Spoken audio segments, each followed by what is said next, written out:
Good morning, Toastmasters AM Lockport. It is a wonderful July 15th, and our meeting today is starting right at 7 o'clock a.m. Eastern Standard Time. Thank you, everyone, for being here. Because I don't like being over there. Hey, Mike, you're not muted. Mike, you're not muted. And so what we'd like to do is start off this morning with our invocation. And I'm looking and I don't see it labeled.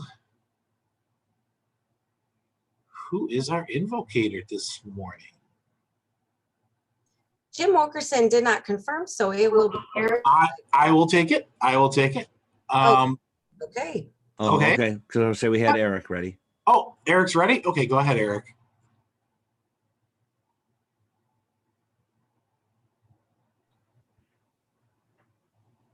Good morning. Oh,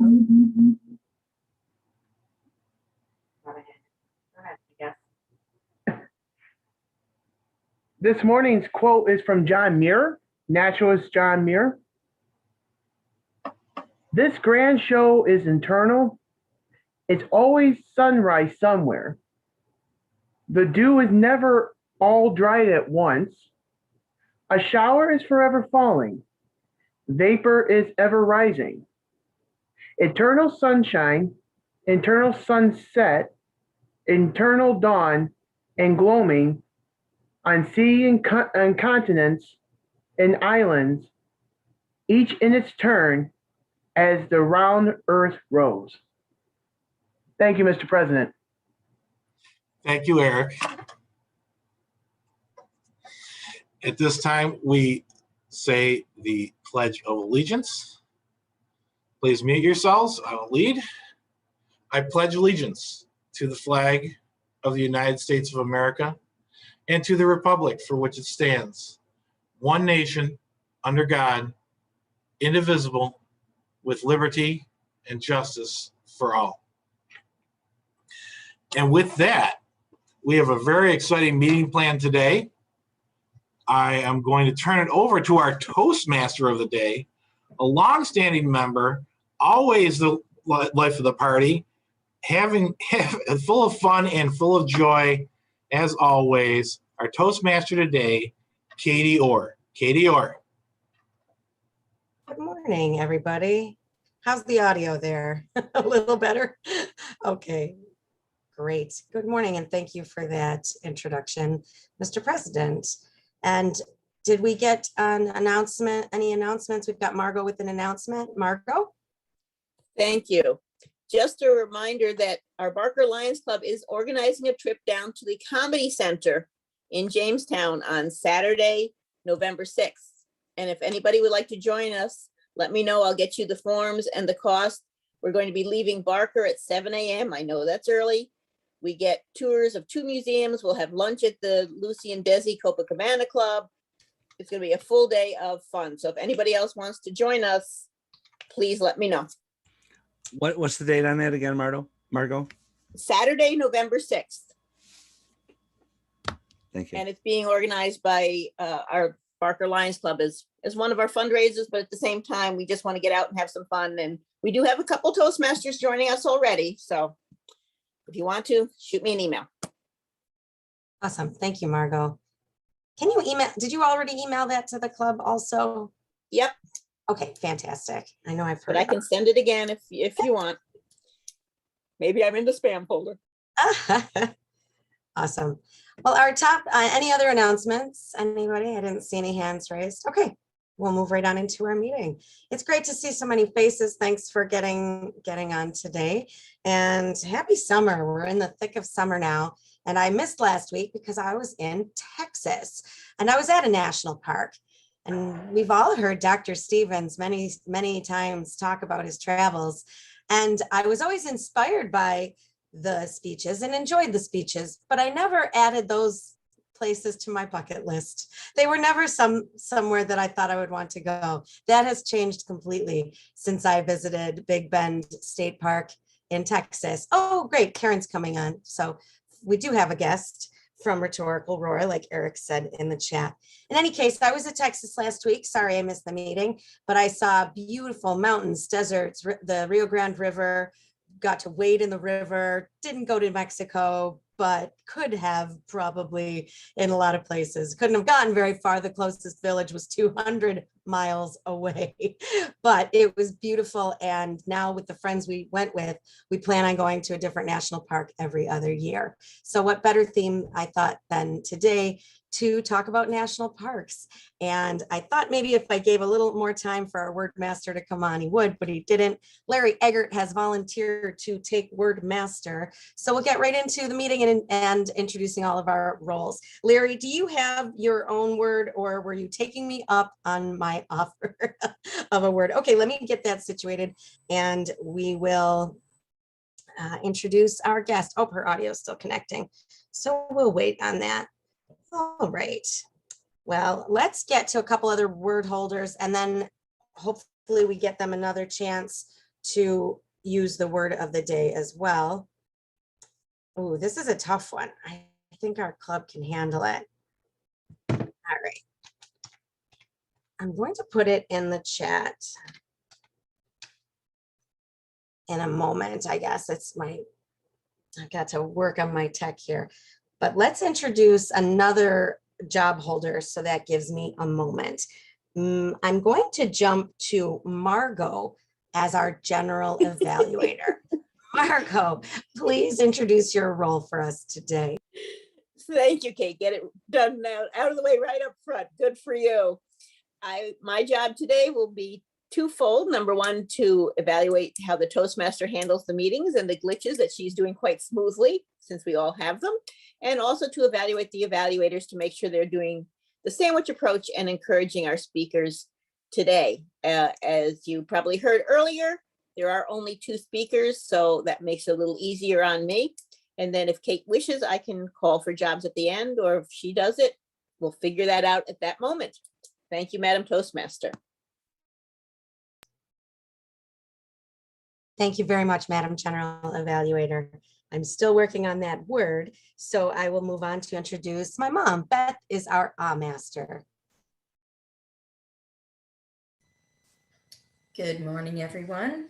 My job today will be to count the ums, ahs, the pregnant pauses, the filler words that we all do tend to use.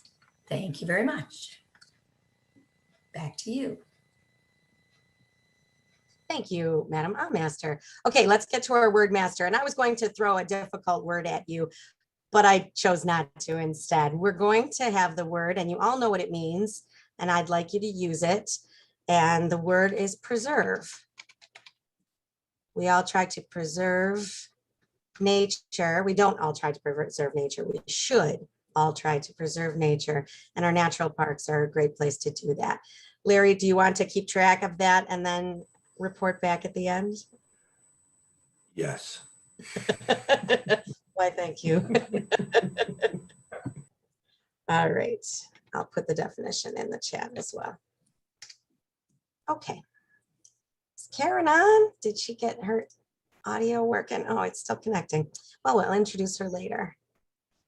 Fantastic. We are going to have longer table topics today. Tom Moran is our table topics master when we get to that portion, because we're down a speaker today. Our alternate also had client issues this morning, so even though he was ready, now he can't be here. So I've already decided to have more opportunities for speaking, so we don't need any hip pocket speeches today. Let's move on then to our next role is grammarian. Marty Johnston is our grammarian today. Thank you, Madam Toastmaster, fellow Toastmasters. It's a wonderful morning in Lockport, New York, and it's definitely worth getting up for AM Lockport. As grammarian this morning, I'll be paying very close attention, specifically listening, testing my listening skills for good uses of grammar and grammar that perhaps may need a little tweaking, if you will. I'll be reporting back at the end of the meeting.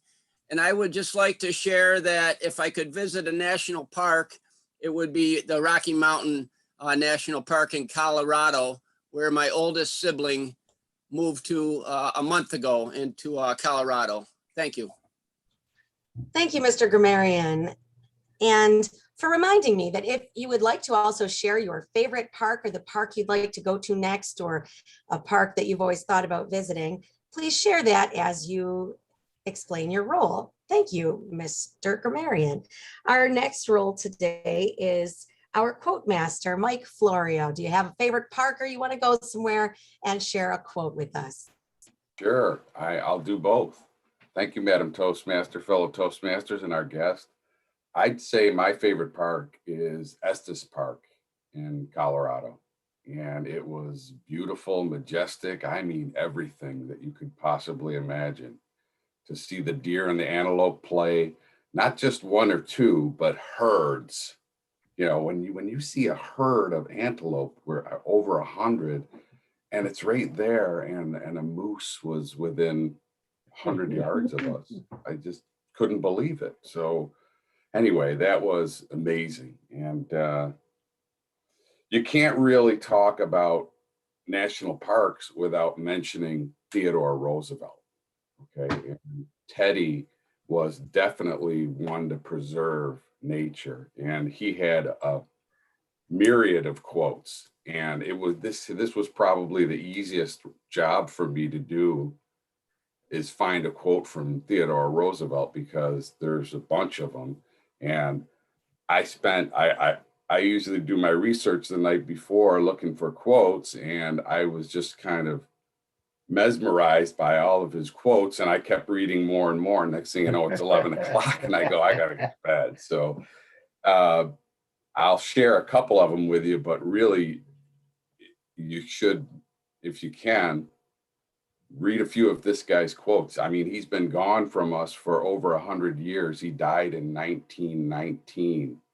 And it's really prolific what he's done, that it still resonates now, some of the things that he talked about back then about conservation. So here's one. There is a delight in the hardy life of the open. There are no words that can tell the hidden spirit of the wilderness, that can reveal its mysteries, its melancholy, and its charm.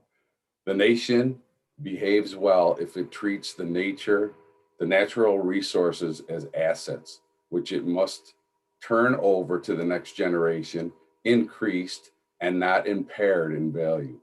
Conservation means development as much as it does protection. And wow, I can't believe, I mean, that he had that much foresight. Anyway, last one, and I'll let everybody go.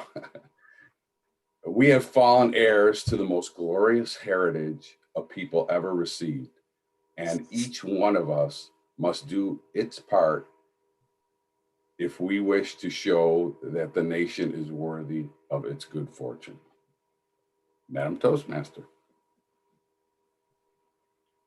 Thank you very much, Mike. Beautiful quotes from a man who is renowned for his conservation efforts and preserving our country for future generations.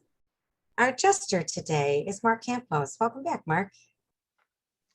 Thank you, Madam Toastmaster, fellow Toastmasters, and our guests. Good morning.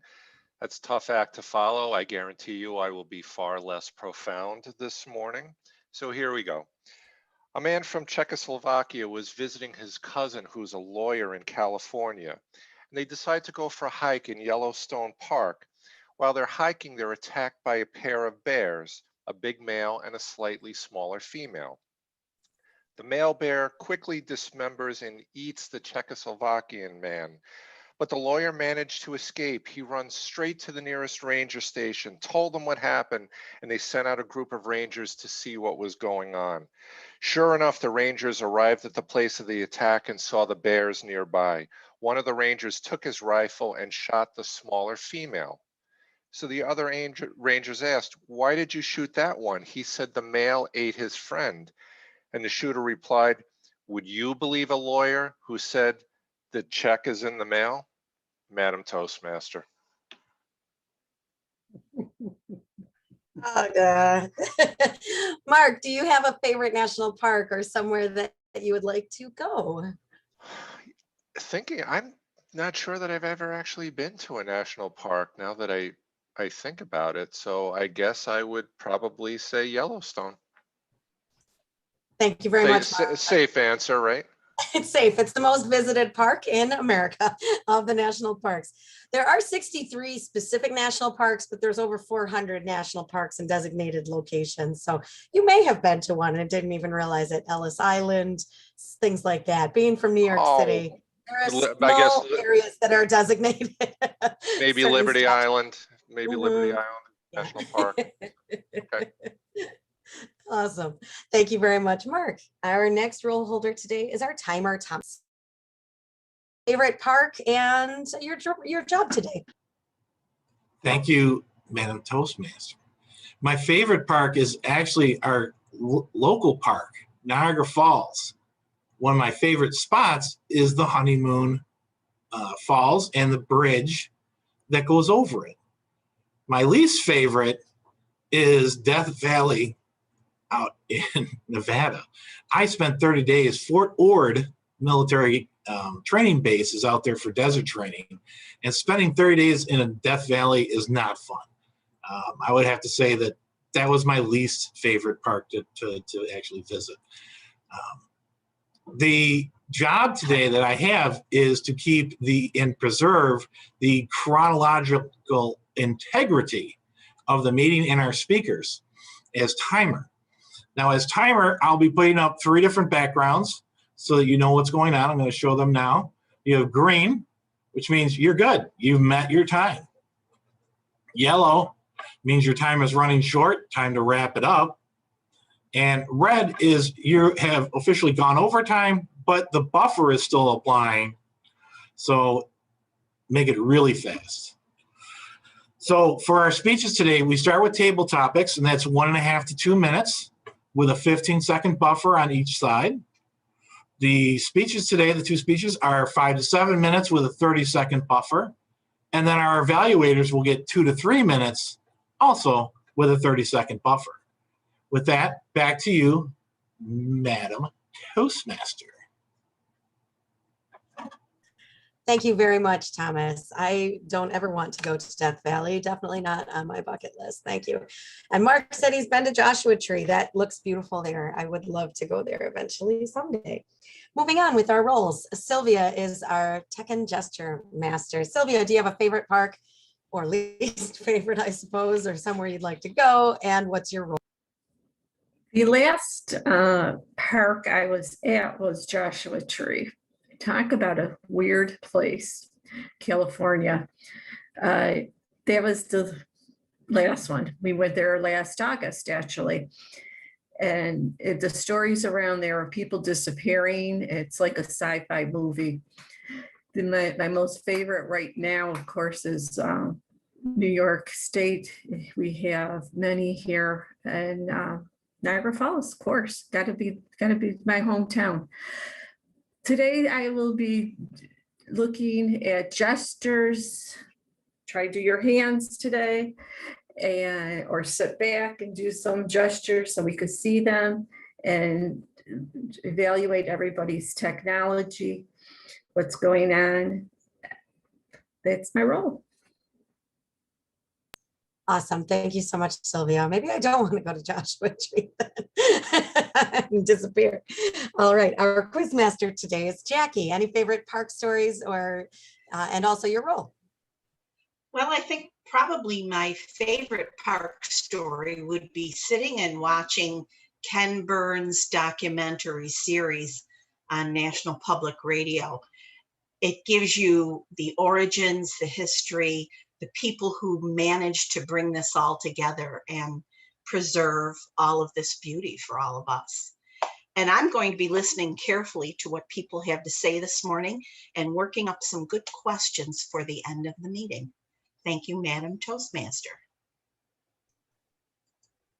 Thank you very much, Jackie. And Ken Burns, amazing shows and an amazing voice. And thank you for bringing that up. Definitely. Our next I think we will move right into table topics. I could talk about national parks a lot, but I'd rather keep hearing what you all have to say. So Tom Moran is our table topics master, and he will be giving extra opportunities since we're down to 2 speakers today. And I would say call on folks who don't have roles first, but anyone is fair game. And our word of the day is preserve. Absolutely. Thank you, Tom. Oh, excuse me, I was eating a muffin and it fell on the floor, and I think I got some preserves on the floor. So, but I'm okay now. I've been to quite a few of the national parks. I noticed, however, that most of them are on the West Coast for some reason, California, Utah, Colorado. And we have very few up around here. I've been to Arcadia up in Maine, but I can't think of a lot of them up here. I didn't look up I think Katie said 63 national parks in America. I didn't look them up. And I was wondering if anyone has been to a national park on the East Coast that maybe we have overlooked. So I'm going to ask Larry Eggert, since he doesn't have anything next to his name. Do you have a job, Larry? I am the word master, but I'd be more than happy to jump in. No, I'll give you a break. Phil, a job opened up for Phil this morning. He didn't have to complete his evaluation today. I'm guessing you're free to speak of the national parks. Phil, we don't have much on the East Coast here. Is there an area here you can think of that we should maybe have Congress consider making a national park? Could you talk a little bit about that?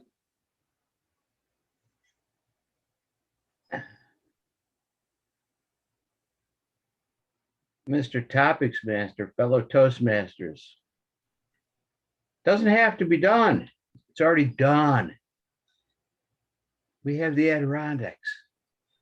It's a beautiful park. That was one of the very first parks in the country. It's huge. Just go there. But I'm going to change the subject a little bit, Tom. I took my sister, Jeannie, the baby sister, on a little trip one time. I started off in Tucson, Arizona, went through, it was the through the parks in Arizona. We met in Vegas, and we got there about morning. We went to the casino. All of a sudden, Jeannie said, "Hey, we had basically broken even. They bought us breakfast," and said, "Oh, let's go to bed." Well, we got outside. It was daylight. So it says, "Okay, let's continue this journey." Well, we took off and we started out.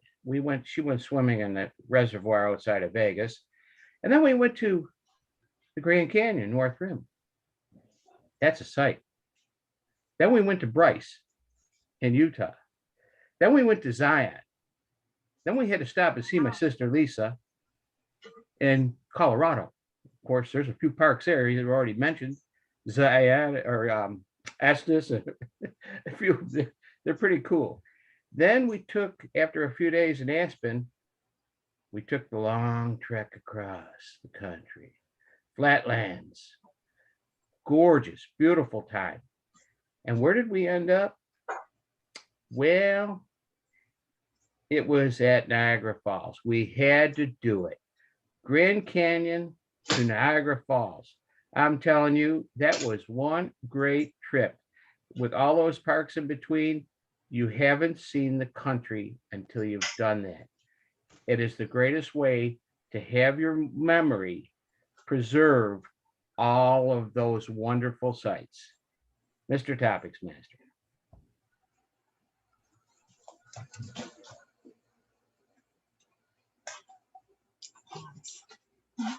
Applause. Tom, you're on mute. I'm still wondering about the answer to that question. A national park is much different than, say, Outwater Park, that sort of thing. It has to be made a national park by an act of Congress. So you can't just say, let's make this one a national park. It has a lot of more work to be done. And I'm saying on the West Coast, there's all kinds of them, and up along California, Oregon, Utah, Arizona, New Mexico, they all have national parks. We don't have one in New York State. Is there some place in New York State that you could consider to be a national park and would actually promote, perhaps to your congressman or whatever, that it be made a national park? Now, I'll go to Tracy because Tracy's pretty reliable when it comes to table topics. I know she's not going to switch it up on me. So would you welcome Tracy Farrell? Thank you, Tracy. Thank you, Mr. Table Topics Master, and thank you for having so much confidence in me for not switching it up. As far as New York State national parks, I honestly am not aware of any either. Niagara Falls must be a national park, and Katie's saying yes, so I got one right. I believe Niagara Falls is beautiful, and I also think New York State is one of the most gorgeous states in the United States. We have so much land and forests. I think down south, the Adirondack State Park or Allegheny, whatever's down there. I love going down there. I have gone down there. That schoolhouse park, it's fun. I'm not a big camper. I used to do that when I was a little kid. I remember going there in the middle of the winter, staying overnight in some little cabin. We froze to death, but as a little kid, when you're 12 years old, it was fun. So I did enjoy doing that. I love going through those parks. This past weekend, we just came back from Ithaca, and right in there in the gorge, it's gorgeous. And I really love going down through those parks. I didn't get a chance to do that, but that's on my bucket list also to do that.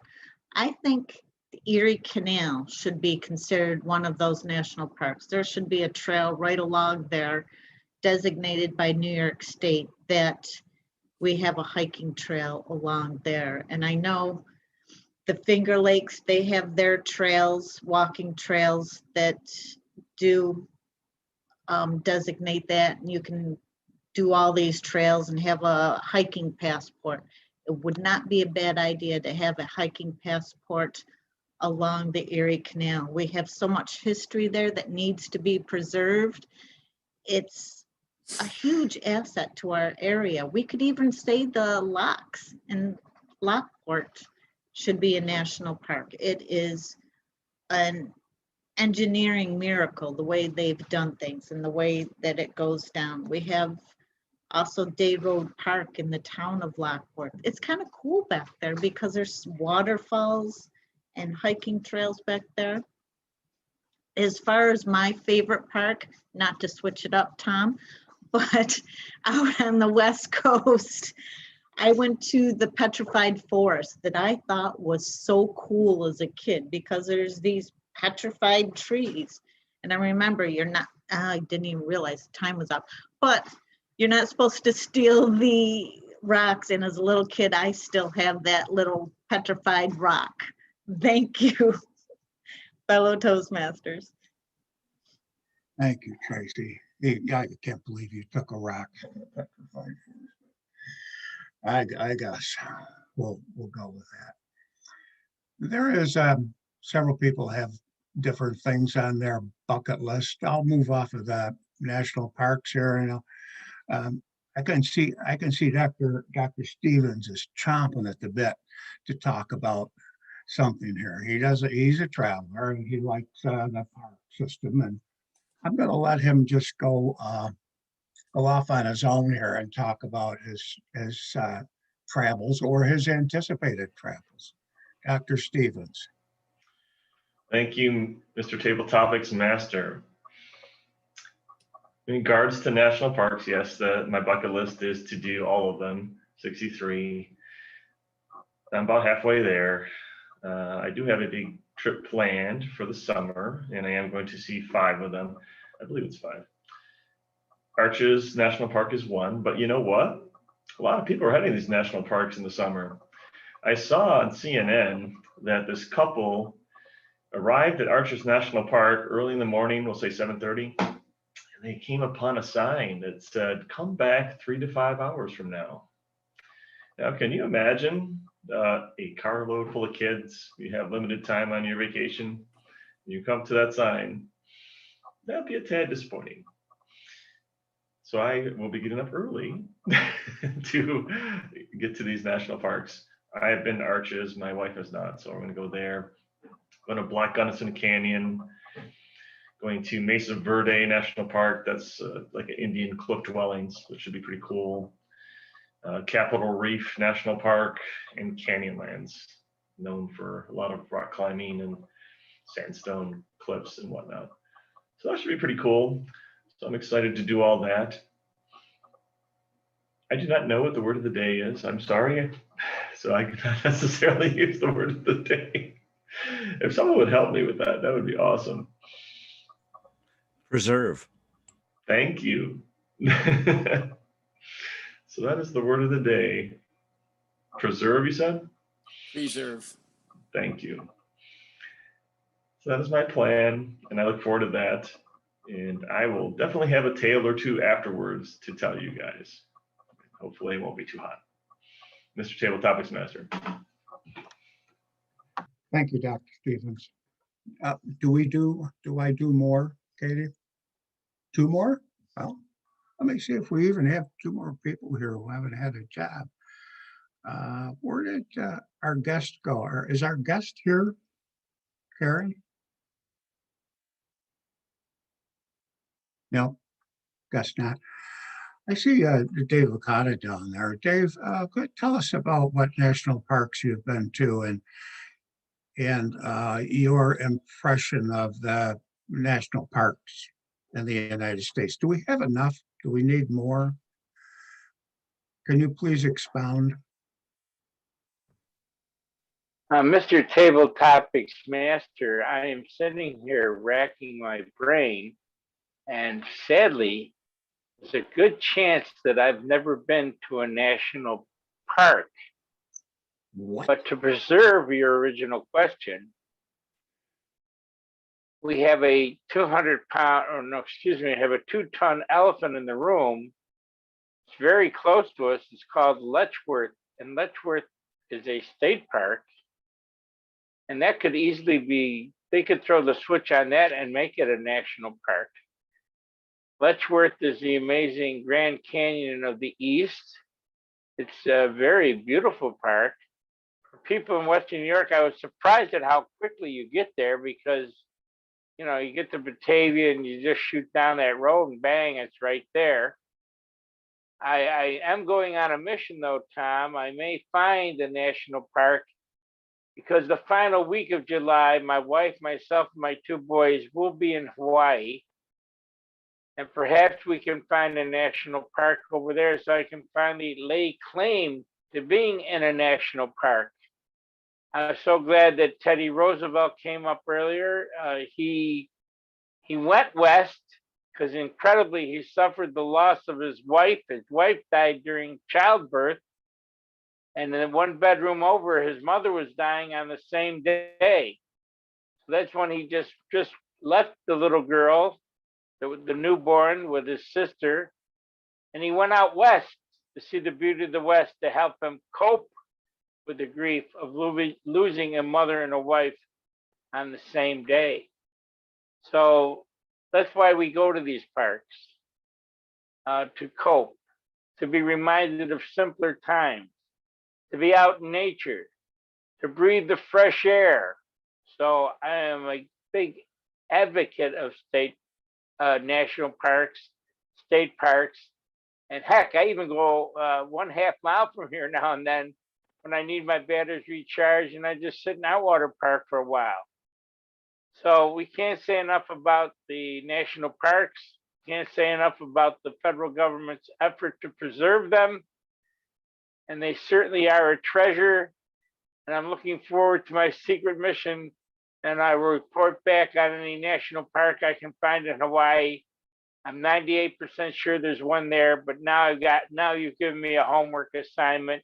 So I thank you for that, Mr. Table Topics Master. Thank you, Mr. Licata. There is actually a national park. There's a couple of them in Hawaii. I've been to the one, the volcano on the Big Island, and you can get amazingly close to that. You can walk up on the lava, and you can see the steam coming up out of between the cracks and that, and you can actually feel the heat. It's amazing, and there's nobody around really to stop you from doing stuff. So, but you can't take any of the lava, so Kind of let hot it go and like that. sticky anyway.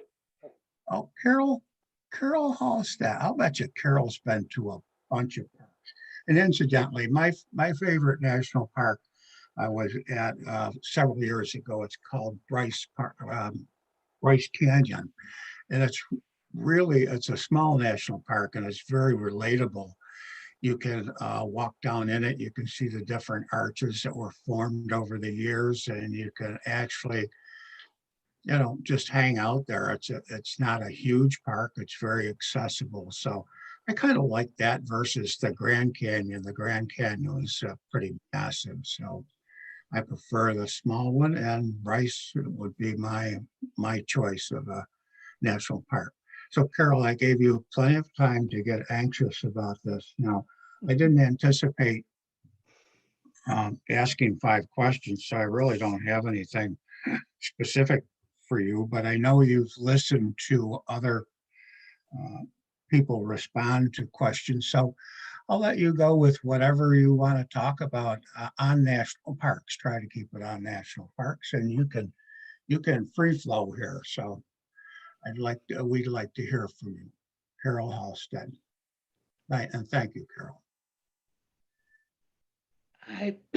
I have been to 2 national parks. I went to Acadia National Park with my husband before we had children, so it's been over 40 years ago. But I was very impressed. At some point, as you're looking out, you see what they call the Porcupine Islands, and they're shaped, the shape of the trees on it, they actually do look like porcupines. And they did mention that if you're looking south, the first landmass is Brazil, I believe they said. And I've been to Volcano National Park when we went to Hawaii in November of 2019, prior to COVID. And it is very impressive to see the volcano steaming. But my favorite park is a state park, Letchworth. We usually go there every fall and take the same pictures of the same colorful leaves every year. And I'm very glad that William Pryor Letchworth had preserved that area of beauty so that it would never be developed. I like the sound of the Middle Falls, and the Upper Falls has a railroad going across, and we always watch for the train and usually take a picture of the train going over the waterfall. And some of my ancestors are Senecas who lived in the Letchworth area. And when I'm there, sometimes I think, gee, some of my relatives may have walked this area, and we very much enjoy the museum of the history of the area. Mr. Table Topics Master.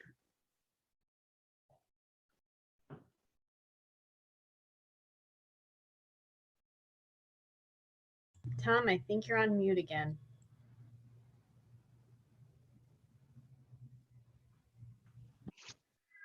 I think if I were gonna plan a trip and go to a national park, I would go out west again, because there's just a plethora of them out there. the one place I would like to go, and I may even plan the trip around it, is it's not a national park, but it is in Red Rock Canyon. And it's a natural amphitheater type setting where they put on concerts. I had a friend of mine texting me it was 2 years ago. And she was at a Snoop Dogg concert there. And it just looked amazing, the whole setting for that concert and so on is incredible. So that would be on my bucket list to do. The timer this morning, was flashing red quite a bit for several speakers. So I think people like talking about the national park. How much did they like talking about it? Our timer, Thomas Hedlund. Yes, they did. And you know what? Excellent speaking, good overall topics, and enjoyable to listen to. This morning, the one of two people who did not get the red was Phil at 2:03. Tracy spoke till 2:50, does not qualify. Gerald spoke for 1:42, right there dead in the center, so he qualifies as well. Dave spoke for 2 minutes and 45 seconds, and Carol spoke for 2 minutes and 25 seconds. So the two that qualify time-wise are Phil and Dr. Stevens Gerald. Okay. Thank you. And our word master this morning, I believe, is that Larry Eggert. Larry, how did they do on using the word today? 4 out of the 5 speakers used it. The only one that did not was Tracy Farrell that I could hear. Thank you. So I think we'll get a ballot up there. I know Larry McKenzie was working on that. Well, no, he couldn't have worked on it. Do you have a ballot ready there, Mr. McKenzie? Okay, he's ready to go. I'll turn it back over to our lovely Toastmaster today, Katie Orr. Katie, it's all yours. Thank you.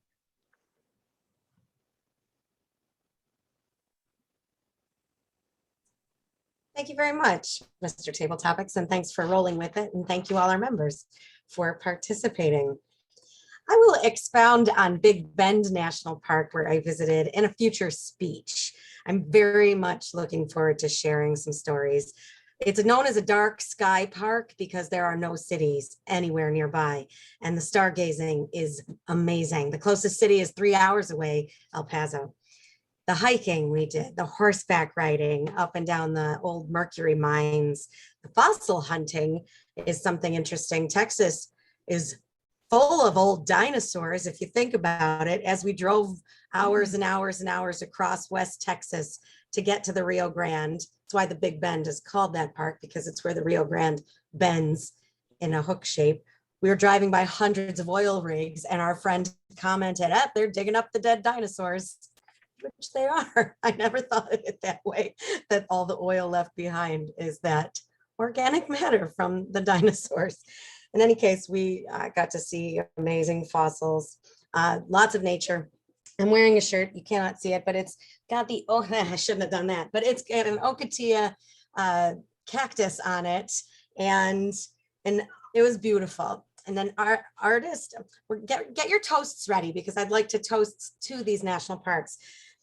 An artist who we met at the gallery where I bought this shirt, he had a little bonfire going for the 4th of July.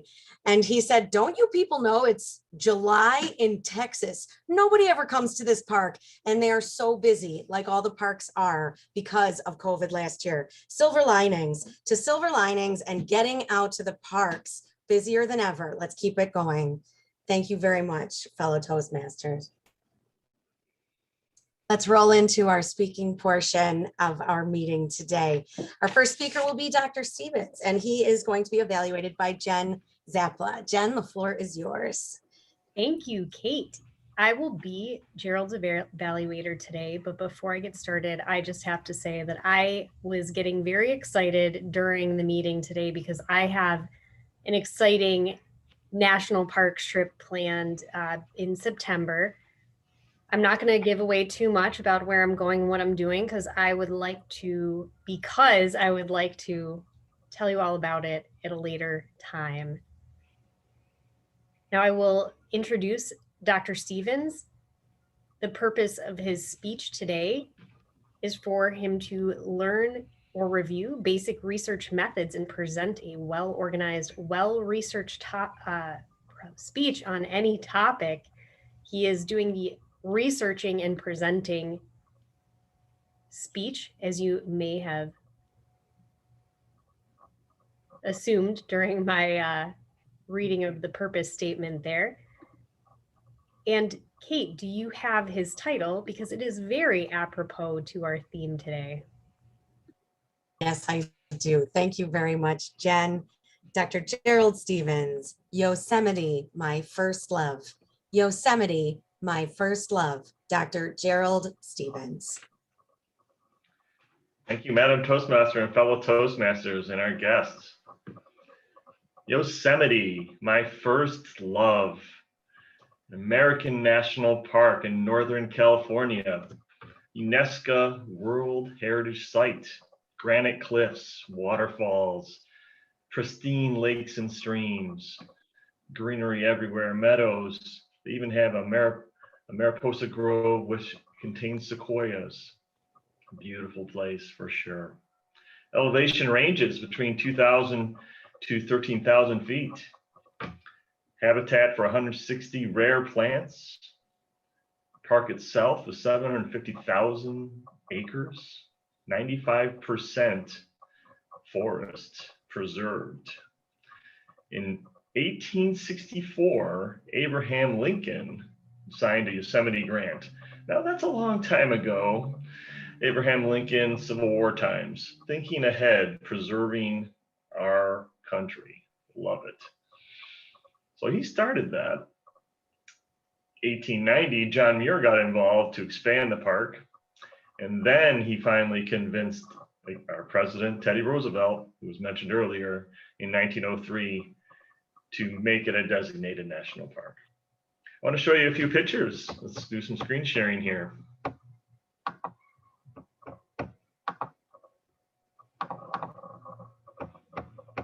So this is, to me, Yosemite National Park, my first love. The huge granite cliffs there are just amazing. This is close to what is called the Tunnel View, which is considered one of the top 10 views in the country. It's very similar to that. Second slide here is Yosemite Falls. Huge falls in the granite cliffs there. And we got Vernal Falls over here, which is a nice picturesque falls. One of two of many falls that are there. Different types of levels of hikes that you could do. The one to the top of the Yosemite Falls is pretty intense. This is El Capitan, famous place. A lot of people rock climb up for sure. And this is Half Dome. You could rock climb up this as well.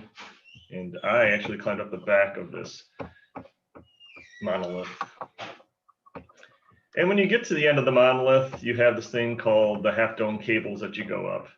So I've talked about this and I will talk about it again, this hike. So you get to this point and you have these cables that you go up. And it's pretty steep and you see there's all these people here, right? And kind of holding on to the cables and these wooden planks that go across and these poles that come out of the ground. They actually come out of the ground while you're going up there. A little scary. And you may be familiar with the adventure that goes on in Yosemite. Free Solo is a movie there where they had this guy rock climb all the way up, National Geographic, up El Capitan. He did it all in one day. It's amazing to me. And this is actually the top of Yosemite Falls, which is exactly where I stood. It isn't me, but exactly where I stood. It's pretty crazy looking over that. So it gives you kind of an idea what the park's about a little bit. So let's stop screen sharing and go on with the speech. So I've been to Yosemite 7 times. I used to live out there. I've gone in the winter, pretty much every season. When you drive into Yosemite, you see this massive view of everything and you're just like, wow, that's insane. Imagine the first time I went to my first love, which when I was 18 years old, never been to a national park. And I went with the outdoor club.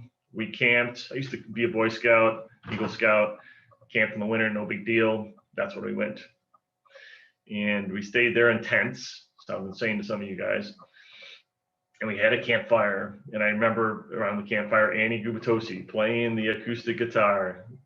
And we're singing Christmas songs. We sang Danny's song, if you're familiar with that. And also The Gambler, Kenny Rogers. Good times for sure. But while we were singing one of those songs, Rudolph Red-Nosed Reindeer, a deer came out of the woods as if summoned magically to our campsite, full rack buck. And we're just like, what is going on? This is insane. So that's one memory I have of Yosemite for sure. I should give you some tips though for going to Yosemite. It does get crowded, 400 million visitors a year, not as visited as Yellowstone. Definitely got to time it out. You got to reserve everything probably a year in advance.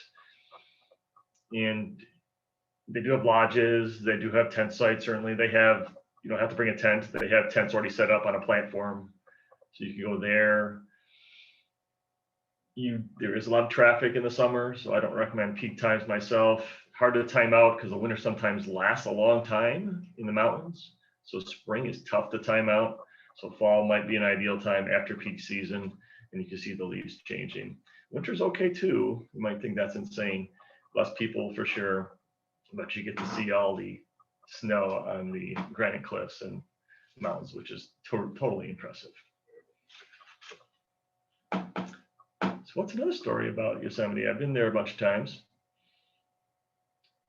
I did climb that half dome from the back there. Back then I was pretty fit. Used to run 8 miles a day, 15 on the weekend. It's considered very strenuous.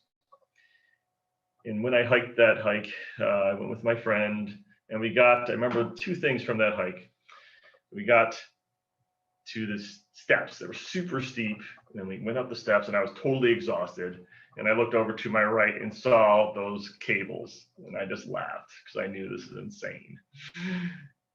And we went up them anyway. My friend's arms were shaking as we went halfway up. He thought he was going to take out all those tourists that were below him. We went on the outside of the cables, which is slightly more insane. And then we made it up to the top. But on the way back, my friend was too tired and ran out of water. So I sent him down a different way. We did the panoramic trail, 20 miles. And I went back to the car, which was Glacier Point. And that was where we saw a bear and 2 cubs, black bear, early in the morning. So this trek lasted from 5 a.m. all the way to like 10 p.m. So when my friend arrived back in camp, my fiance at the time, my wife Maureen now, he arrived with a margarita in hand and by himself.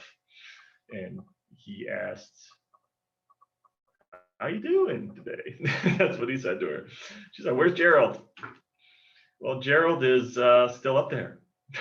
So she thought he left me behind. So pretty insane. Yosemite, my first love. I can't wait to go back to see my first love again. Greet me with open arms, with warm, sunny smile, and I'll give her a big hug. I can't wait to see her again. I'm sure she will look as magnificent as I saw her the first time. Madam Toastmaster. Bravo to your first love. Thank you, Dr. Stevens. Our second speaker today is Larry McKenzie, and he is evaluated by Dr. Moklis Roman. Dr. Roman, you have the floor. Good morning, Madam Toastmaster, fellow Toastmasters, and guests, Karen, and of course, Larry.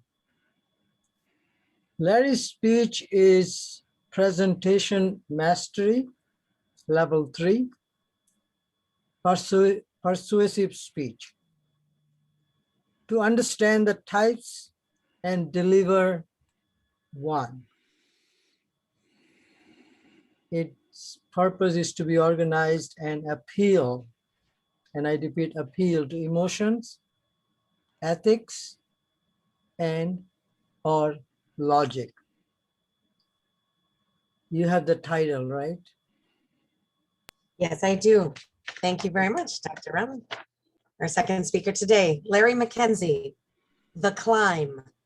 The Climb, Larry McKenzie. Thank you, Madam Toastmaster.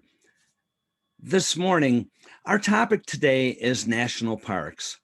It's a great topic, but I have to tell you, as Dr. Gerald said, he had a first love, and his was I believe, I forgot what it was. Oh my gosh.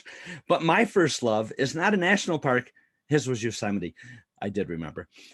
Mine is Snow Canyon State Park. So you may wonder, well, what is Snow Canyon State Park?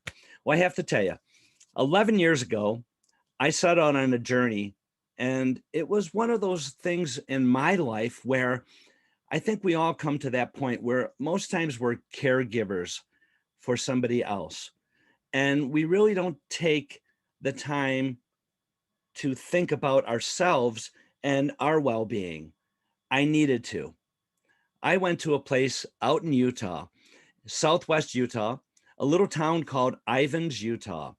And when I went there, I went to this camp, which is right behind me. Now, the camp was called Fitness Ridge at the time, later became part of The Biggest Loser TV show program, and this is the camp that they had out in the West. I have spent, over the course of a 3-year period, almost 3 months there. You may say, what? 3 months? Yes, 3 months. And it was for my well-being. And one of the things that I must tell you about this wonderful place is you pay to go there, obviously. And in going there, what we did was had the opportunity, and I'm going to share this with all of you today. Fitness Ridge, that is the camp in the background there, as we noticed. The pool, we did pool aerobics, and that was part of our daily routine. One of the things that we did was we were up at the crack of dawn, 5 a.m., because at 5:30, we would don our name badge and we would head down to, yes, the buses. Now, when we got on the bus, you may ask, well, what are you doing at 5:15, 5:30 in the morning? Well, it's sunrise in southern Utah. And usually by about 10:30, 11 o'clock, the temperature in July is well over 100 degrees. We hiked first thing in the morning. At 5:30, we were in the buses. We were heading to our hiking locations, and every day was a different location. So who needed sleep? We didn't need sleep. We were ready. We had our camelbacks on our back. We were ready to take on the journey of the different hikes each day. So you may say, well, where are we going? Well, we had many hikes that challenged us. And as you may see, this is one of them. This was called Awesome Chasm. Awesome Chasm, we were tested not only with our hiking abilities, but also we had to do some climbs. And the climbs were part of the Snow Canyon State Park. Now, Snow Canyon is a state park which is in the Red Cliff Desert Reserve. The park features a lot of different things that are carved out of the red and white Navajo sandstone of the Red Mountains, as well as the extinct Santa Clara volcano, lava tubes, lava flows, and sand dunes. And as I heard a little bit before, someone had mentioned about taking rocks or different pieces of petrified. Well, there they had these lava rocks. And these lava rocks were much older than many of us put together. And they are protected. It's part of the preserve, and you're not allowed to take them from the park. Now, they say that they do have some healing qualities.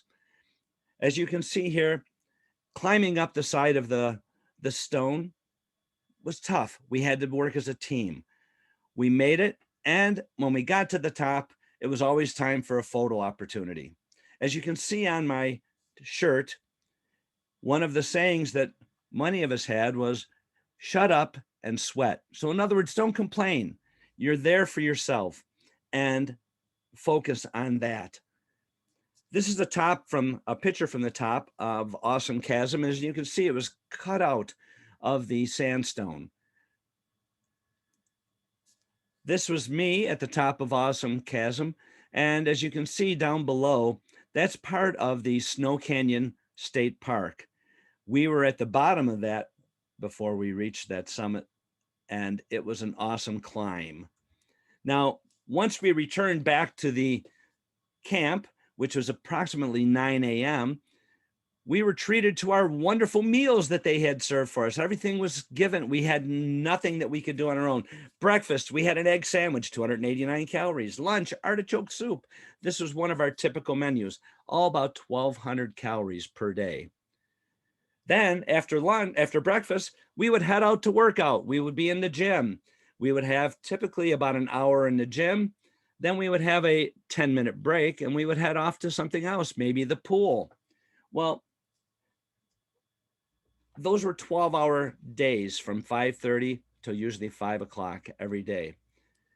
But bringing me back to my passion, Snow Canyon, the beautiful red rocks, the majestic red rocks. And from the bottom of the entrance to the park to the top of the park, it's 3.4 miles to the top of the park. That is one of the hikes. And the goal was to get to the top. The elevation was over 4,000 feet from bottom to top. When you got to the top, this is what you saw, and that is Route 16 behind us there. You saw the stop sign. The goal was to make it to the stop sign, and everybody, I believe there's a lot of germs on that stop sign because everybody that got to the top would hug it and kiss it. And the goal was to get there and hopefully get there and make it back to the bottom within your time frame. That didn't happen for quite a while because most of the time it took all you had just to get to the top. But when you did get to the top of things, you felt great. You felt wonderful.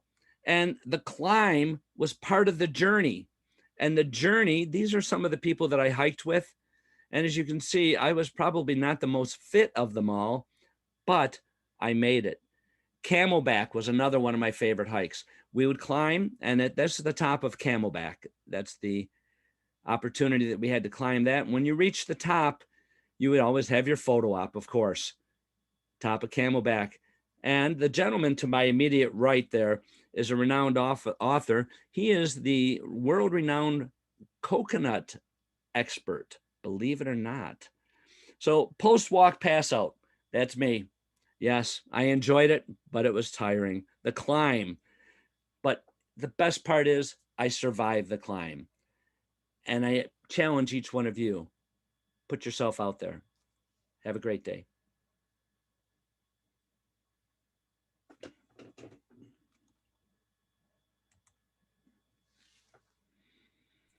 Thank you so much, Larry. May I have a timers report, please, Thomas?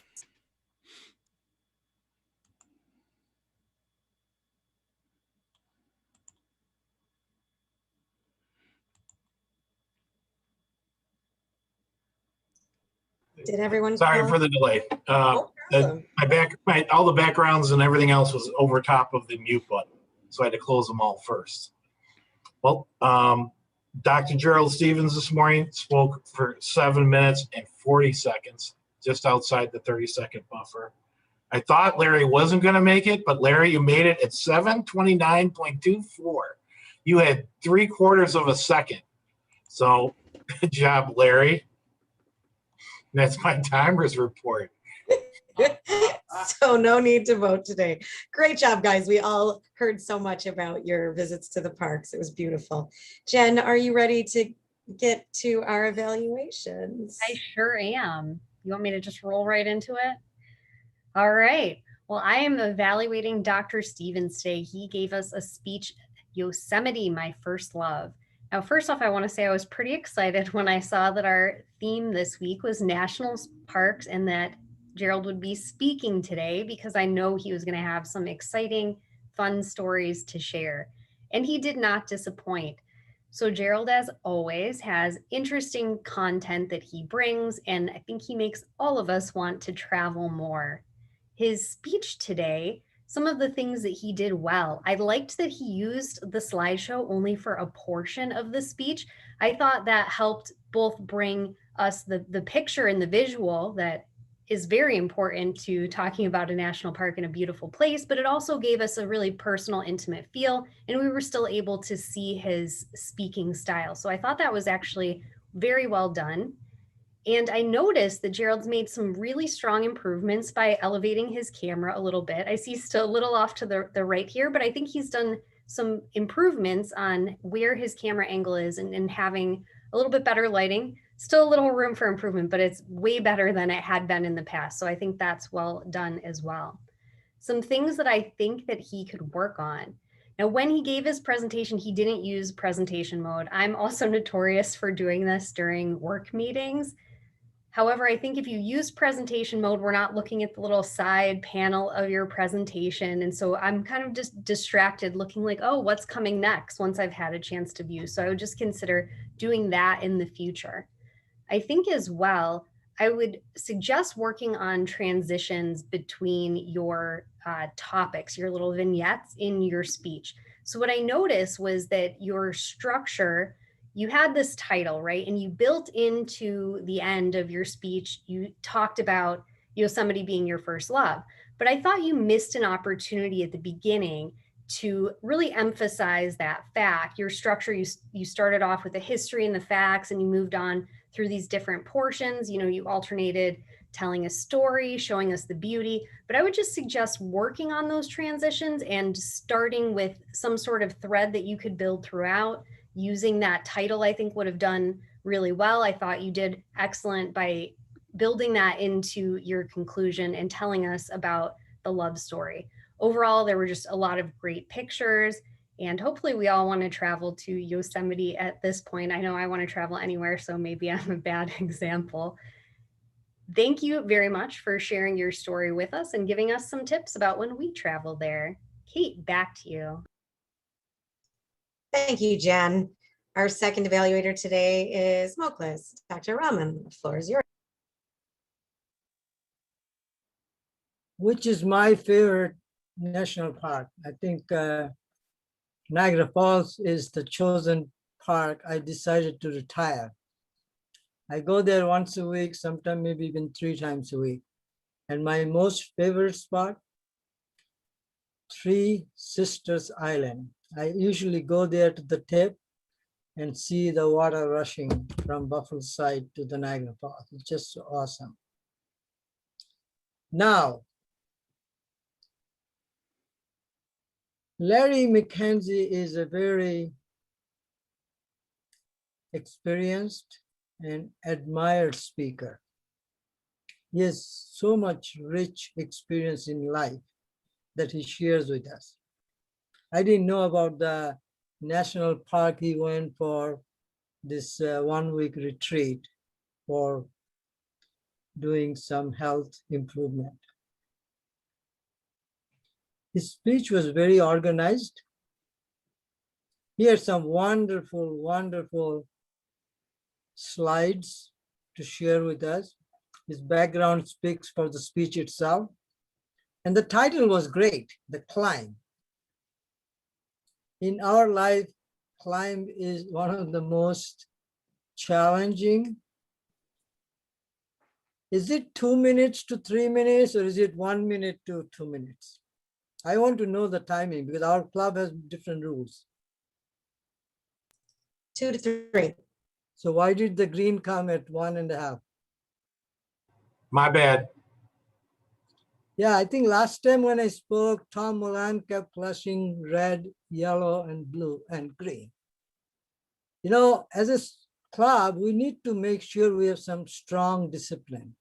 It is the best club that I've been to, but I'm seeing a little bit of slippages. Back to the evaluation of Larry. His purpose was to persuade us. Did he successfully persuade us? Yes, he did a great job. Did he appeal to our emotions? Yes, all of us want to improve. And it befitted the theme of the meeting today. We all want to improve. And Larry, I have very difficulty finding improvement opportunities for you. You are a very professional speaker and performer. Only thing I can suggest would be like Kate said or Jennifer said, how to make the speeches more organized in the sense, a clear beginning, and that would win you a lot of contests as well. A clear beginning, and a transition to the body. And the audience should feel the transition. Your conclusion was excellent. I mean, you are inspiring and encouraging us to do improvement in our many different aspects of life. One is, of course, public speaking or communication skill. You are an inspiration for our team, and thank you again for sharing a great experience of your life to inform us as well as persuade us to do these kind of activities. Madam Toastmaster. Thank you very much, Dr. Rahman. And yes, we could tighten up. I know myself, I could also tighten up with some of our follow through. One thing I meant to say before was, please send your feedback to our speakers today.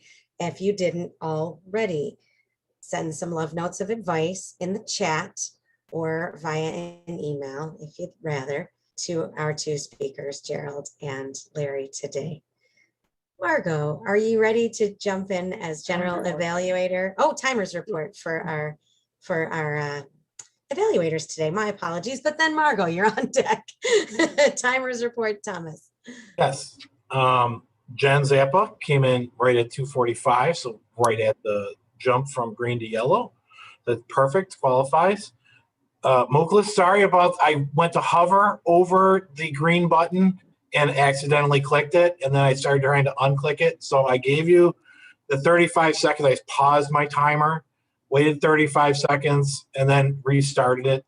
So you came in at 3:02. I think maybe you had practiced your speech to come in exactly 3 minutes. Maybe, I don't know, but you qualify without a problem. I do apologize for accidentally clicking the green button. So you can vote for Jen or Muklas. Phil's in there some way. Don't Phil. Because originally I he thought was. we had a Thomas. third. Right. All right. Kate, did you want me also to call for reports? Sure thing, if you would like to. Okay. So Kate handled all the glitches we had today, filling in parts, making sure everything worked. Great topic, one that everybody got behind. A lot of smiling faces that I saw here, nodding along with what the speaker said. So fabulous job, Kate. I appreciate it. And you also started last week at the meeting, making sure we were going to be here, which many years ago when we met in Tom's, before we had the internet, I used to walk around with a piece of paper and get everybody to sign up. And then Jackie took that over. So it's nice to see that tradition continuing. Jen started off with a nice thick slab of bread in her sandwich. She had 7 things that she complimented Gerald on. And then she had a couple of suggestions, which was very nice, especially the point about transitions. And I like how you gave an example. And then you had just a little teeny slice on top, but finished on the positive note. So I appreciate that. Moklis, my friend, you started with all kinds of compliments. You had 6 compliments up front, what you really liked, and then you got into the club. And while we do have some glitches, that's not the time for it. Is during the evaluation. This is the time to focus only on the speaker. If you want to throw something in the chat, whatever. But as a DTM, you should be able to sort of fly with it.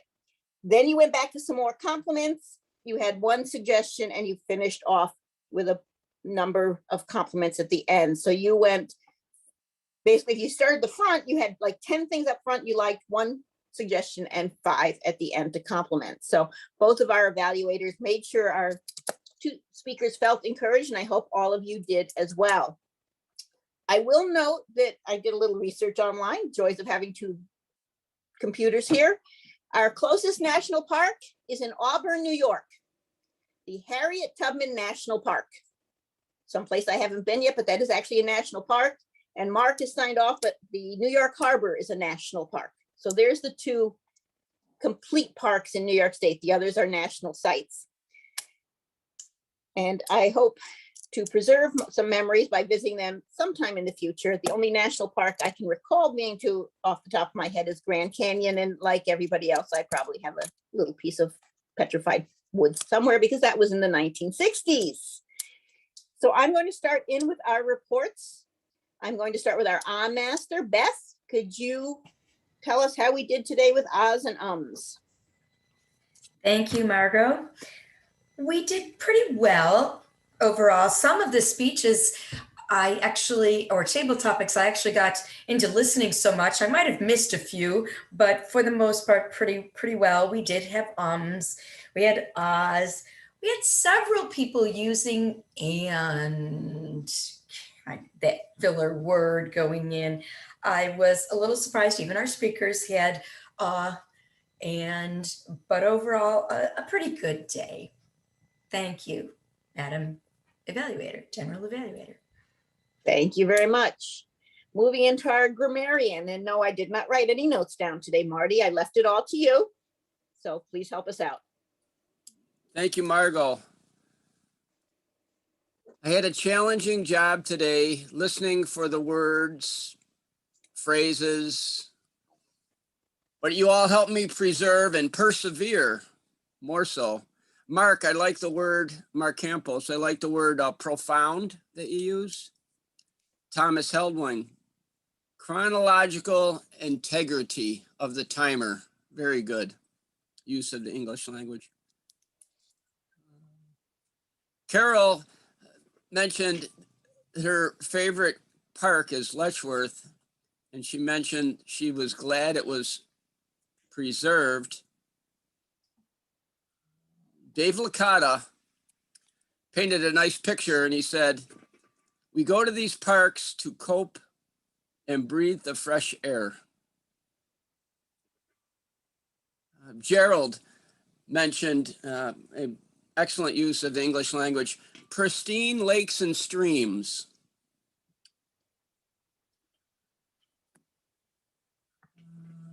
Phil Russell mentioned visiting the national parks is the greatest way, I believe he said, to preserve them. And that's a wonderful thing, Phil. Larry McKenzie, I enjoyed your presentation, your slides, beautiful. You mentioned, you said, this is the top. And then I probably would have rephrased that, Larry, and I would have said, this is a picture from the top. Jen mentioned that Gerald's title is very apropos, and she told us why during her evaluation. Moakley's mentioned that his most favorite park, and I probably would rephrase that as my suggestion would be my favorite park. Just leave out the word most. Tracy mentioned that in her opinion, the Erie Canal is an asset to the state, and I definitely agree. It's definitely an asset to the state. And then Tracy mentioned we have so much land too, and then you stopped and then you said for, and I believe what you meant is to say is we have so much land to experience, different parks and areas to experience. That wraps up my grammarian report. Thank you. Mr. Thank you very much. Toastmaster, Madam General Evaluator, thank you. Thank you, Marty. I appreciate that. How about our tech and gesture master, Sylvia? And I know I was on mute. Lewis has been attending and helping with this entire meeting and helping me keep notes, my little black cat. So how did everyone else do with their tech and gesture, Sylvia? Well, I didn't have enough of coffee this morning. I'm sorry. Kate, did you get a new camera? You look very clear today. Your little box, get that little box? Your little box was very clear, your picture, your face, everything. But the background was a little blurry. And then all of a sudden now it's real clear. I don't know what happened. If you moved a little bit, Eric is fading in and out of his background and he had a little bit of sound issue. I don't know if his headset was too close to the mic of the computer and was echoing. A lot of hands. I did see people talking with their hands today. I saw our two speakers kind of going like 1, 2, kind of making their point, getting across, which was nice. And they both used the screen share or PowerPoint presentations very smoothly. Let's see. Mulkless had his hat on. That was pretty cool. He's the only one. Phil also used his hands using a count in one, like getting from one place to another place.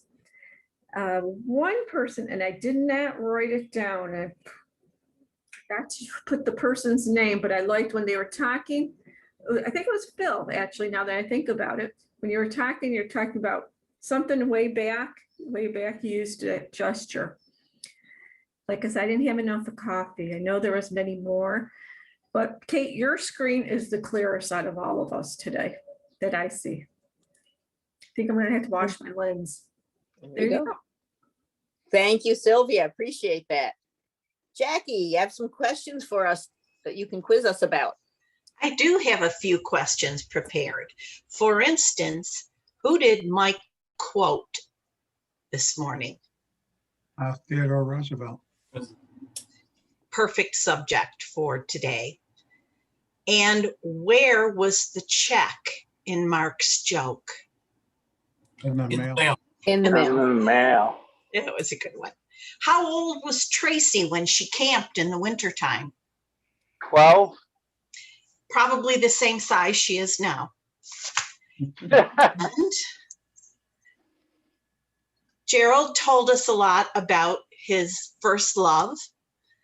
What year was his first love designated a national park by Teddy Roosevelt? 1916. 1903. 1903. Yeah. Teddy Roosevelt actually designated a number of parks starting in 1901 through 1909 and took advantage of the Antiquities Act, which is pretty interesting, that was passed in 1906. Let's see.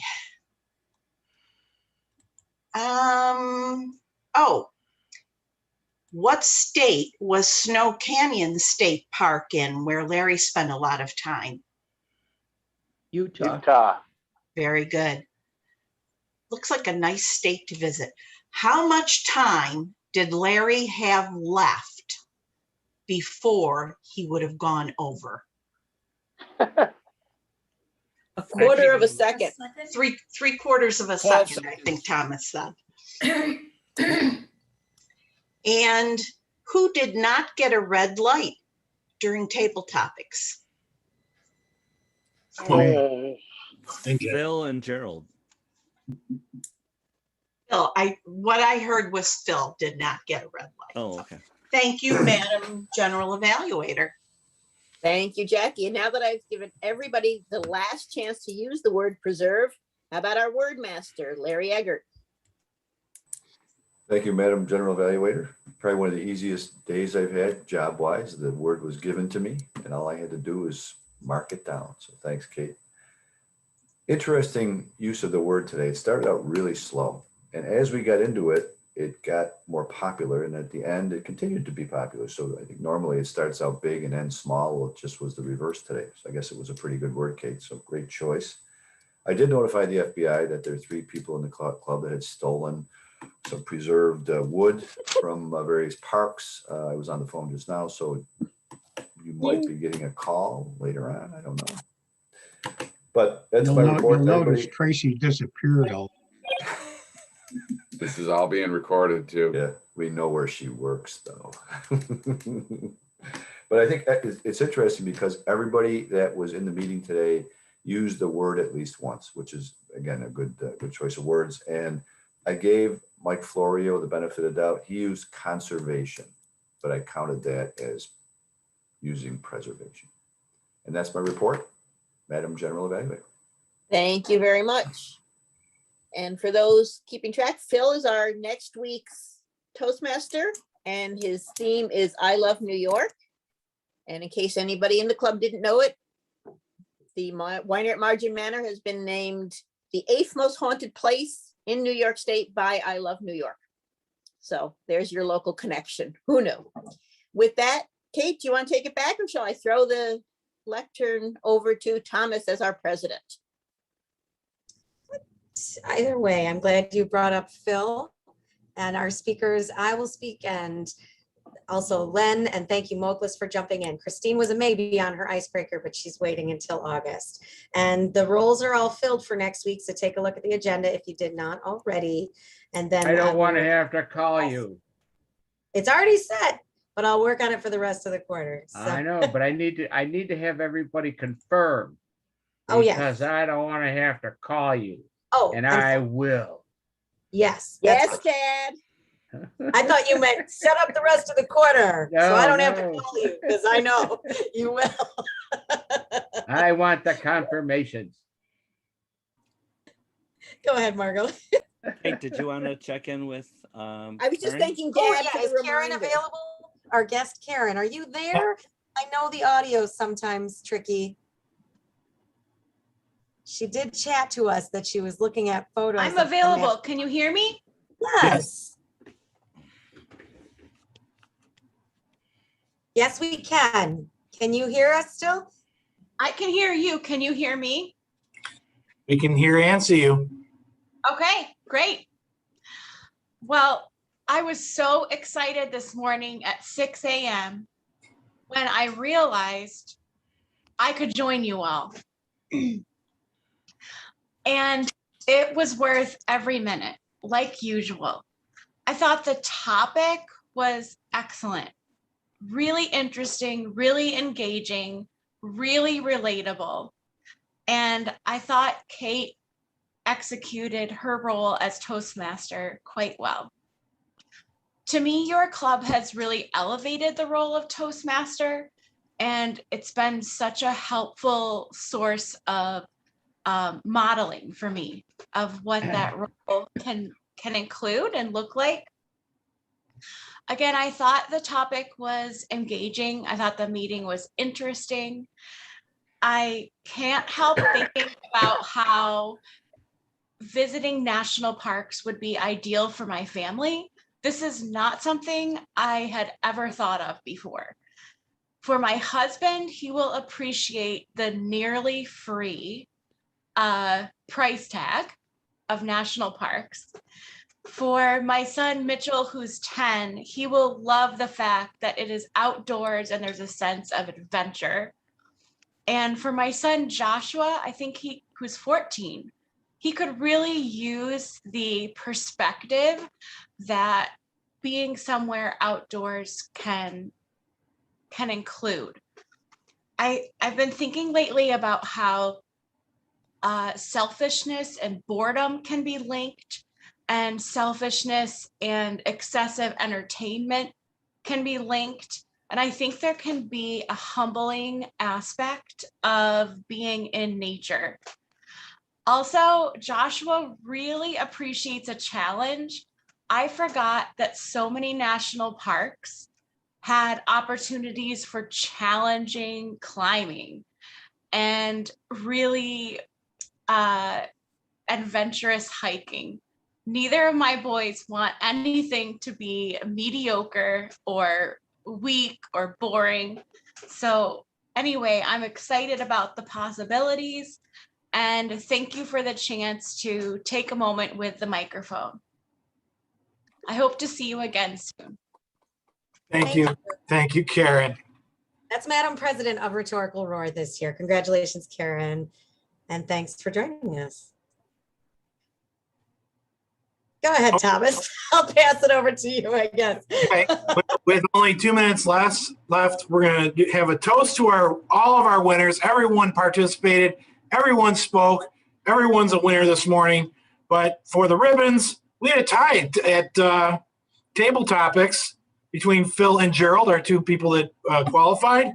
Larry, of course, won Speaker of the Day uncontested. And our evaluator of the day is Jen Zampa.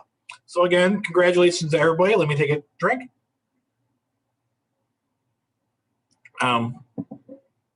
As you know, we are working on everything through Pathways online.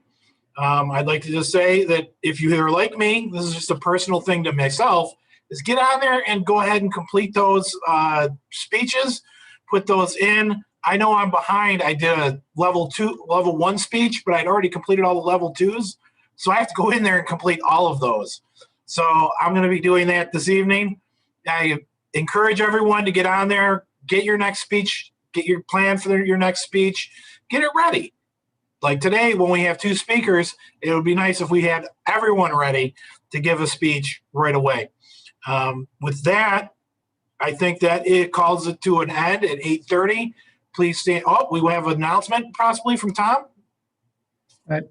No, actually, I just have a question. Is there an update on the consolidation of the online and in-person meeting? Not at this time, but if And- anybody wants to stick around for post toasties, we can chit chat. Okay. And with that, it's 8:30. Thank you everyone for being here. Stay here for Post Toasties where we'll talk about that and many, many other exciting topics. Thank you all for being here.